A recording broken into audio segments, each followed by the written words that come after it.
Morning to one and all.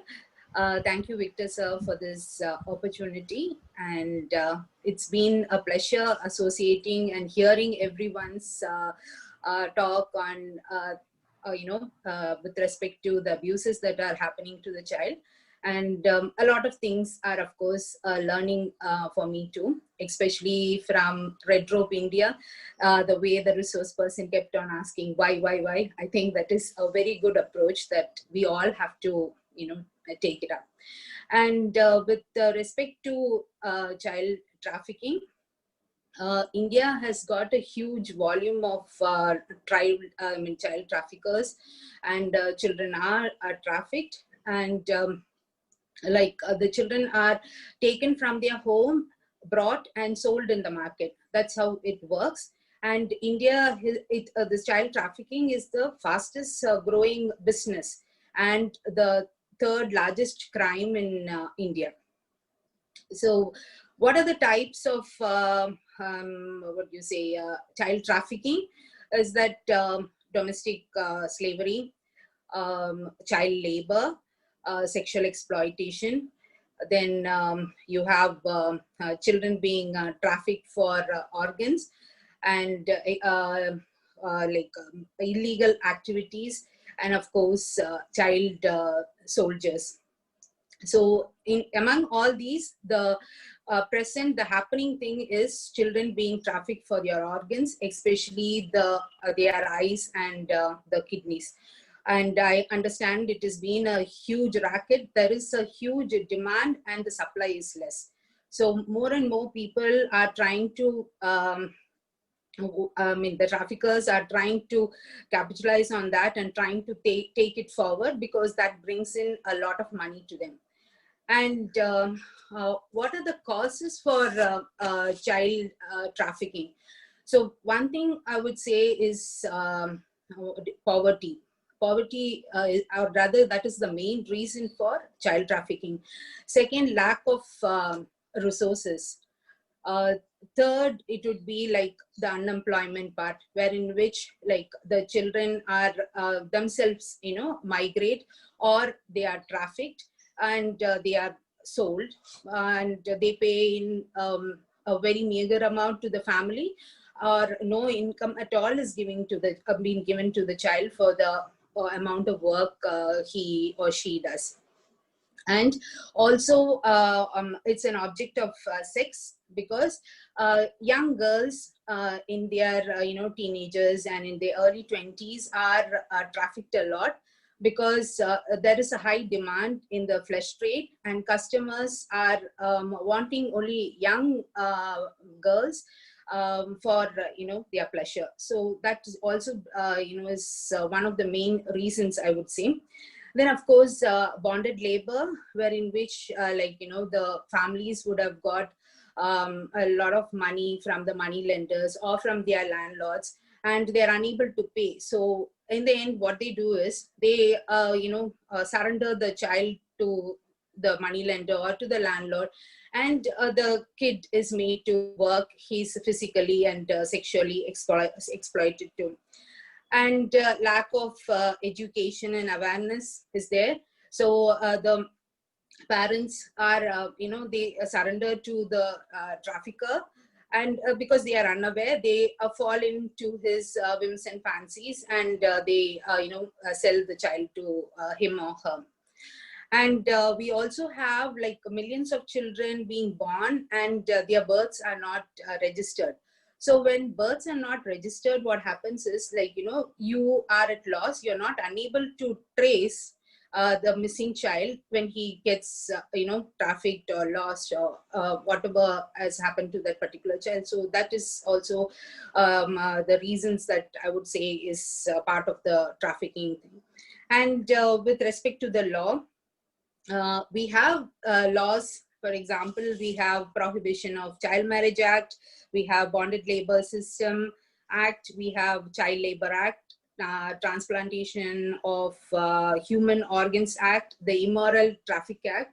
But all these acts, I would say, is not stringent enough or punishable enough for the traffickers. And at the end of the day they get bail and they just walk out coolly, but the child is the one who suffers, or it is his family who suffers a lot.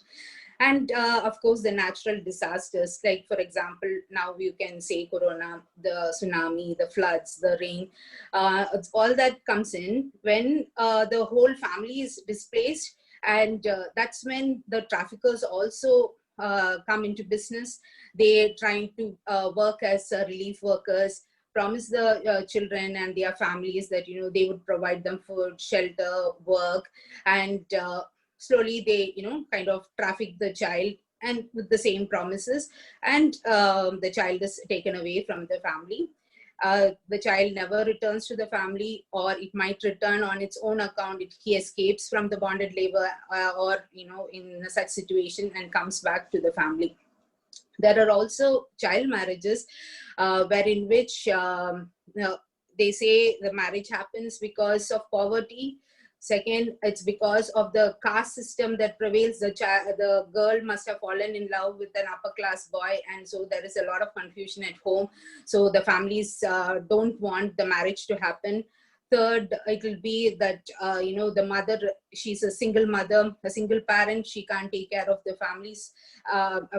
Take care of her children. So she thinks that the better prospect will be to marry her off. So at a very young age, the child gets married. She's treated as a domestic help. That is physically and sexually, the child is being exploited.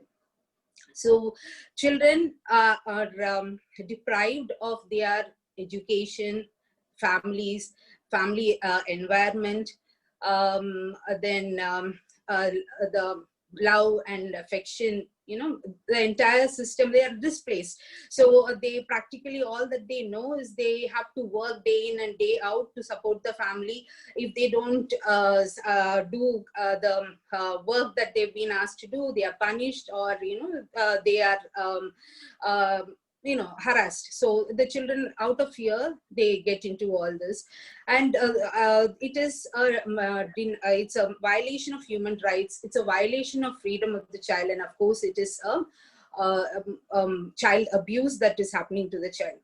So when it comes to this organ trade, you can find that the organs are traded, as well as the children, acid is poured into the eye of the kid and then made to beg, or the leg or the hand is amputated, and it's made to beg, because normally an injured kid brings in more income. So it is all based on the economics of things, how much you will bring in to the trafficker. So that's how this trafficking aspect works. And then with respect to Pondicherry, when I was a chairperson for Child Welfare Committee, there was this very sensational case wherein which four teenage, the age between 13 and 15, were trafficked for child prostitution. And we were able to rescue the children. And one of the kid at the age of 15, she also had a baby. When we were raiding the brothel, we could, rescue her, or rather protect her, and we gave her baby for adoption. And of course, we didn't win the case because all the four children, they turned hostile. But the good point is 9 of the policemen who were involved were first suspended, then dismissed. And till today, though, the case was in favor of them, they have not been taken into service by the police department. And I have my sincere thanks to the Pondicherry police for taking such a stern action against such criminals who are involved in child prostitution, in the child prostitution case. Then, of course, with respect to child labor, we haven't received any complaints or any cases. Just one boy was reported that he was, helping a butcher during Saturdays and Sundays. So the complaint came through Childline. And when we inquired, we found that Monday to Friday, he goes to school. And Saturday, Sundays, of course, he helps the butcher. only because his mother, his father had left them, and he was the only child. The mother was having cancer, and she was not in a position to work. So the income that he gets out of the butcher shop was very supportive for the family. I mean, at least he was able to, provide some food for the mother and take care of her, medicines. So we didn't actually go in for filing such a complaint. We've also heard about these bonded laborers, especially in the villages of Puducherry, where in which all these landlords were, using their maids, kids as bonded laborers, but no complaints had raised, and it was just reported, but nothing was brought to our notice. And there were also cases where in which many women who were trafficked were brought before us, because the police felt that they were all in the age group of 16, 17, and most of them, including a lady, was trafficked from Bangladesh, and the others, 6, 7 of them were from other states. But while at the inquiry we came to know they were all like 21, 22 years of age. They were promised jobs, and that's how they were brought to Pondicherry. First, they said they'll be working in a beauty parlor, but then later on, it was in a spa, and they had to do massages for the men. And later on, it went on to prostitution. So that's how, unknowingly they got caught. And we also were part of the police team, and we kind of supported the entire process. And we managed to, send back those women to their families. This was like out of our way we did. So, practically speaking, there is a lot of trafficking happening. There is a lot of child marriages. In this corona period, we were able to restrict around 10 child marriages in Pondicherry.